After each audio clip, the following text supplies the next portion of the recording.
everyone, and welcome to the Week 6 edition of Instant Replay, where I give you my take on the most controversial calls of the weekend. I'm Simon Borg. We start at BMO Field, where Atlanta United star Miguel Almiron wanted a penalty after just 3 minutes. But I think that's a fair challenge by Toronto's Armando Cooper. And Almiron just happens to be off balance when he reaches for the ball. I think that's a good no call by referee Dave Gantar.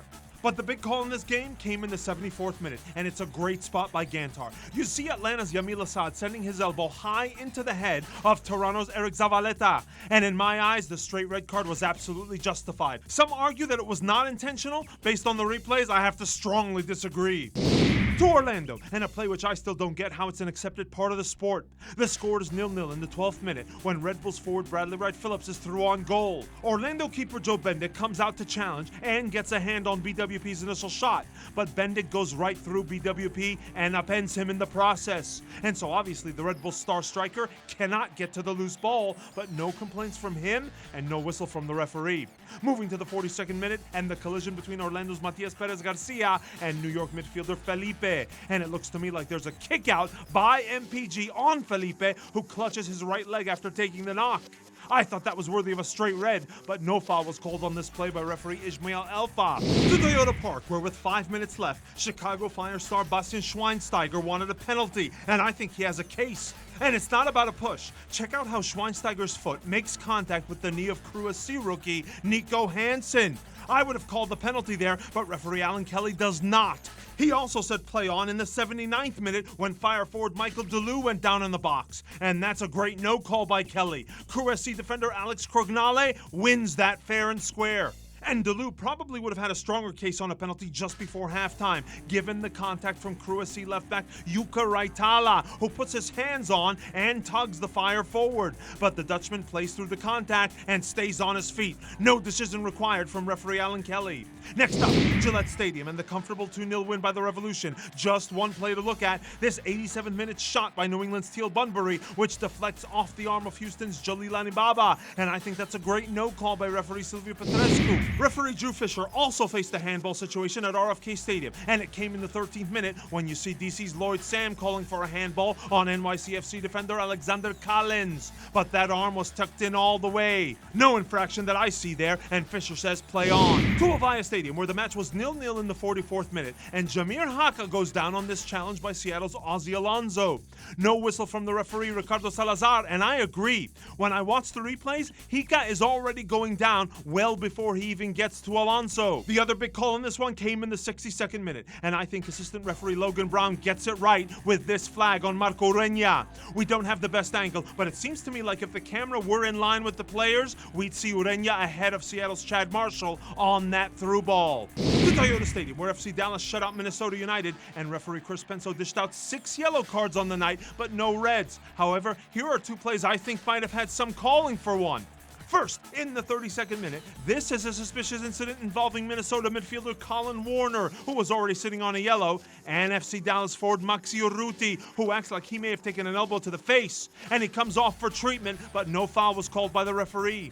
Then, in the 64th minute, there was this tackle by center back Francisco Calvo, also on Urruti, and while the defender gets the ball, he goes through the player to do it, and I think Urruti's left leg is lucky to have come away unscathed. I would argue that was worthy of a red card for endangering the safety, but while Penso called the foul, no cards were shown. And shout out to assistant referee Brian Poschel, who flagged Dallas forward Tesho Akindele for an offside on this goal, which was called back, and I think he's right. Akindele is already inside the box before the ball has reached the edge of the area. I thought there could have been a red card in Philadelphia, and I'm not talking about this 16th-minute foul by David Guzman on Alejandro Bedoya about 25 yards from goal. I thought the caution from referee Robert Sabiga was a good call. That's not denial of an obvious goal-scoring opportunity, not with 2 defenders in the vicinity, and that yellow was actually awarded for stopping a promising attack. But I am talking about the 43rd minute tackle by Fabinho on Portland's Sebastian Blanco. Yes, Fabinho gets the ball, as the referee indicates, but he uses a high, straight-legged, studs-up tackle that connects with Blanco. No foul or cards from Sabiga on that one. It was 2-1 Timbers when Portland forward Fanendo Adi was appealing for a penalty in the 70th minute after a clash with Oguchi Onyewu. But I thought that was a good no call. To me, it's just two players coming together. No foul. I felt similarly about the play involving Adi's teammate Darren Maddox, who was hoping for a PK call on this battle for the ball with Philly CJ Sapong. Sabiga says play on, and I agree. The Timbers would eventually get their penalty in the 85th minute, and as the replays show, it happens right on the edge of the area, right on the line. Kudos to Sabiga for consulting with his fellow officials to discuss what color card to show goalkeeper Andre Blake. The professional referee organization confirmed that the play was in fact considered DOGSO by the officials, and the only question at that point was whether it was a red card DOGSO or a yellow card DOGSO, and that all depends on whether it was a genuine attempt for the ball or not. Remember, that's one of the rule changes implemented by IFAB for 2017. The final decision in this case, Blake made a genuine attempt for the ball. Yellow card, and to me, that's a great call by the officials. I'd argue the best of the week.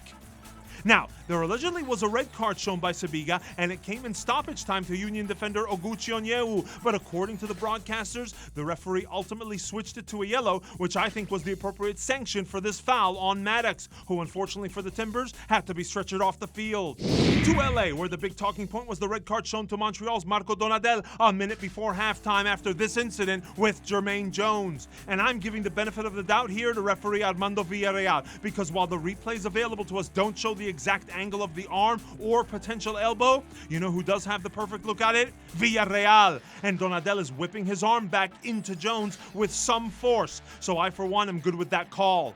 And I would have wanted to see another red card shown to LA Galaxy right back Nathan Smith.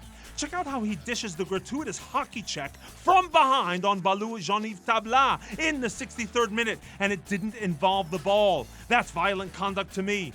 And how about another potential red?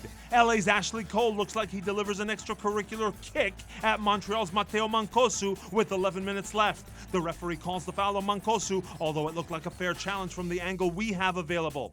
Thanks to Impact supporter Dono, who flagged it to us on Twitter. Another play from StubHub Center. The 80th minute penalty kick shot by LA's Giovanni Dos Santos, who goes down in the box. But I thought that was a great no call by the referee. Here too, we don't have a great angle, but from what I can tell, it doesn't look like there was enough contact with the goalkeeper to bring down Dos Santos.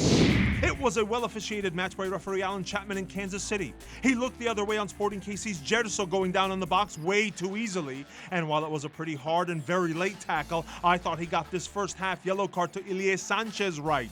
The most talked about play from this one, the incident in the KC penalty area in the 44th minute. You see Rapids forward Dominique Badji falling on top of Sporting's Graham Zusi, and while Zusi raises his leg in what looks like an attempt to slow down Badji, he doesn't make contact, and what trips up Badji is that his left leg is caught between Zusi's legs. Badji has the "hey, that was a PK" expression, but I agree with Chapman, no penalty. But Badji eventually earned a spot kick in stoppage time, with the result already well out of reach for the Rapids, who were down 3 goals by then. Sporting KC's Sonny Mustavar definitely sticks his leg in there and trips up Badji. That's a good call to me, and Kevin Doyle gets the consolation goal for the Rapids. And we end at snowy Rio Tinto Stadium, where RSL wanted a penalty kick in minute 16. Although the ball bounces up on Vancouver rookie defender Jake Nowinski, the fact is that he uses his outstretched arm to bring this down. I would have called the penalty there, but referee Baldomero Toledo says play on. I felt Toledo graced the Whitecaps again in the 51st minute, with the score still 0-0 when midfielder Matias Laba, who was already sitting on a yellow, takes out RSL's Luke Mulholland with this late and reckless challenge. I thought the foul was worthy of a yellow, which would have been the second for Laba, but no cards were forthcoming from Toledo. And finally, the question everyone was talking about in Week 6, what do the laws of the game say about snowballs? RSL's Luis Silva is dispossessed by defender Tim Parker in the box, and he finishes with his face in the snow. But on his way up, he has a little gift for Parker. RSL supporter Kurt Thomas calls this endangering the safety, and I thought it was worthy of a chuckle. Hey, for someone from Southern California, Silva showed some pretty impressive quickness to make, then toss that snowball. That's all we have for this week. Thanks for all the tips using hashtag Instant Replay on Twitter. Until next week, for our editor Rich Hernandez, I'm Simon Borg. See you next time!